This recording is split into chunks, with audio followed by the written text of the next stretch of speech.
શાંતિકરણ જગ ભરણ ગણન ઘણા ભવ ઘાટ નમુ આધ નારાયણી માડી વિશ્વ રૂપ વૈરાટ ચતુરાઈથી ચિતરેલ ચાકડા અને બાંધાય તારે દ્વાર એમાં ઉણપ હોય કાંઈ તો રંગરે પૂરજે માં રવેચી એવા માના ગુણગાન ગાતા આજે આપણે રાજપૂતોની વાત કરવાની છે, ક્ષત્રિયોની વાત કરવાની છે અને રાજપૂત જે સાચો છે એના જે રાજપૂતના નિયમ છે કે અહીં બિરદ રાજપૂત પ્રથમ મુખ જૂઠ ન બોલે, यहीं બિરદ રાજપૂત પર સ્ત્રી કાચ ન ખોલે, यहीं બિરદ રાજપૂત અહીં બાતે કર જોરે, यहीं બિરદ રાજપૂત એક લાખો બીચ ઓરે, કીર્તાર હાથ દીધી કિરત यहीं બિરદ રાજપૂત કો.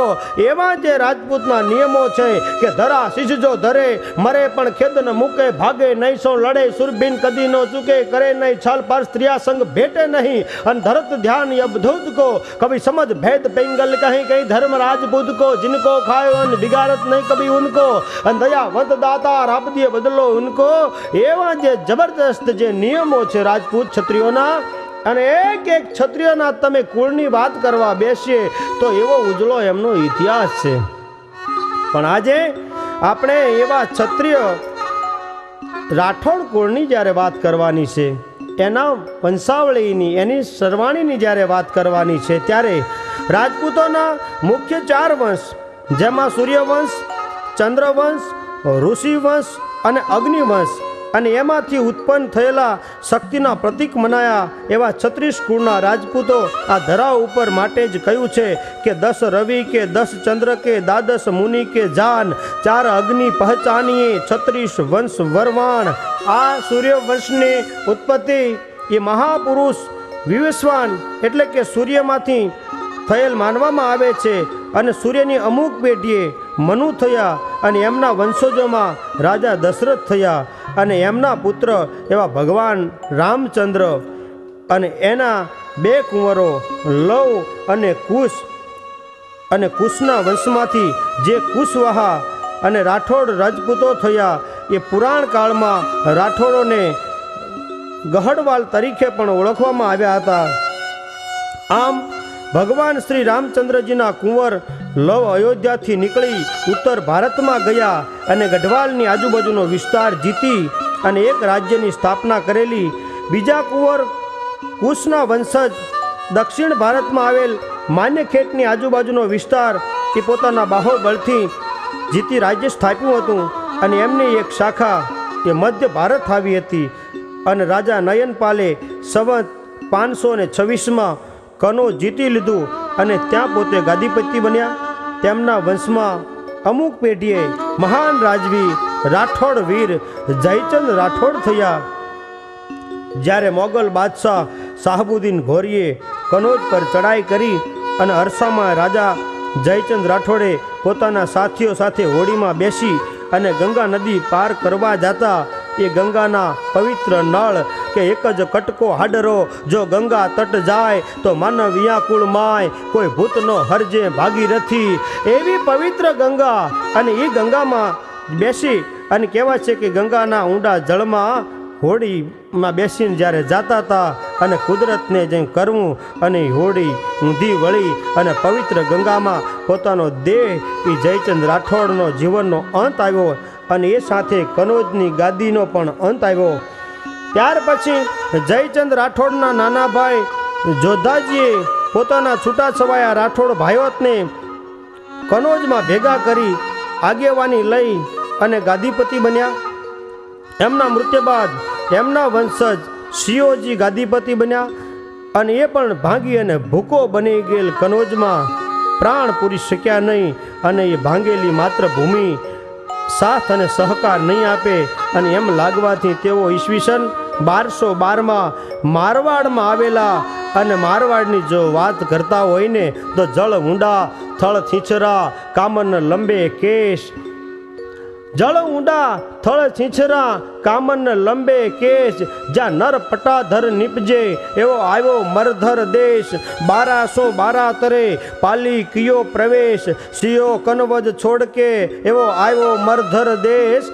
એવી પવિત્ર ભૂમિ મારવાડ દેશ અને એ મારવાડ દેશની અંદર પાલીના પલ્લવી બ્રાહ્મણોની સહાયતા કરી અને પાલીમાં પ્રવેશ કરેલો અને ત્યાં એ શિવજીના વંશમાં 3 વારસદારો થયા.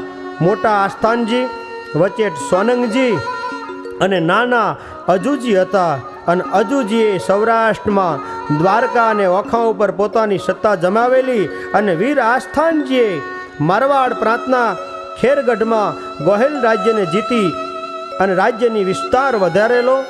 આસ્થાનજીના મૃત્યુ બાદ તેમના પુત્ર ગુહળજી ગાદીપતિ બન્યા અને રાવ ગુહળજીએ દક્ષિણ ભારતમાંથી શ્રી ચક્રેશ્વરી માતાજીની મૂર્તિ લાવી અને રાજસ્થાનમાં આવેલ બાડમેર જિલ્લાના નગાણા ગામમાં તેની પૂજા વિધિ કરી સ્થાપના કરી અને ત્યારથી આ દેવીને રાઠોડ કુળના કુળદેવી તરીકે પૂજવામાં આવે છે.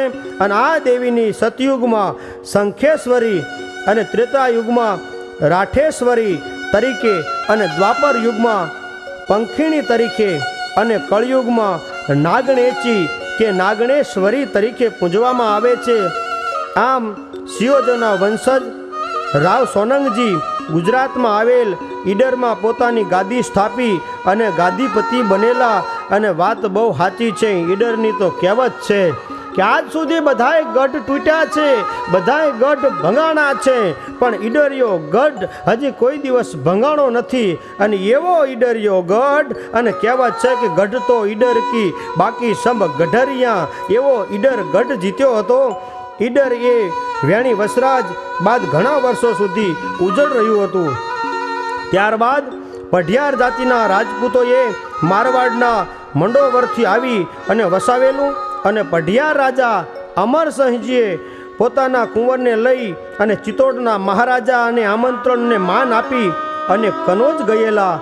ત્યારે પોતાના વિશ્વાસુ એવા ચાકર હાથી સોણને ઈડરને રાજ્ય સોંપેલું. અને અરસામાં દિલ્હીની લડાઈમાં અમરસિંહનું મૃત્યુ થયું. અને એક વખત તો આ લોક છોડીને પરલોકને બધાઈને જવાનું છે. અને એ લડાઈની અંદર અમરસિંહ કહેવાય છે કામ આવી ગયા. ઈડરની ગાદી ઉપર હાથી સોડનું રાજ્ય થયેલું. અને હાથી સોડનો મૂળ સામળિયો સોડ ગાદી ઉપર આવેલા. ખૂબ જ જુલ્મી હતો, બહુ પાપી હતો. અને તેના ઈડરની કારભારી નાગર બ્રાહ્મણની સ્વરૂપાન પુત્રી સાથે લગ્ન કરવા હતા. પણ કારભારી ખુશી નહોતા. માટે કારભારીએ રાવ સોનંગજી કે જેઓ પોતાના મોસાળમાં પાટણવાળા પાસે હતા તેમની મદદ માગી અને ઈડરનું રાજ્ય આપવા જણાવેલું. જેથી રાવ સોનંગજી એ ઈડરના સામળિયા સોણને મારી અને જેઠ સુદ 11 સંવત 1312માં ઈડરની ગાદી ઉપર બેઠેલા. અને એમના વંશજોમાં છેલ્લે રાવ ગોપીનાથ થયા. અને તેઓ ઈડર પર પોતાનું રાજ્ય કાયમી રાખી શક્યા ન હતા. અને એ અરસામાં આસ્થાનજીના વંશજ અજીતસિંહના મૃત્યુ બાદ તેમના 3 બાળ કુંવરો આનંદસિંહજી, રાયસિંહજી અને કિશોરસિંહજીને લઈ અને સાથે 11 સરદારો ચૌહાણ માનસિંહજી, ચૌહાણ જોરાવરસિંહજી, ભાટી દેવીદાનજી, જોધા મોકમ શેરસિંહ, ચાપાવત સવાઈ સંઘજી, ચાપાવત માનસિંહજી, ચાપાવત પ્રતાપસિંહજી, ચાપાવત જીવણદાનજી, કુપાવત અમરસિંહજી, જેતાવત અદેરામજી અને ઉદાવત લાલસિંહજી આ સર્વએ એ ફાગણ સુધી સાતમ અને સંવત 1785ના રોજ ઈડરમાં પ્રવેશ કરેલો. અને આ સરદારોના કુળના વંશજો એ ઈડરની આજુબાજુના વિસ્તારોમાં વસવાટ કરે છે.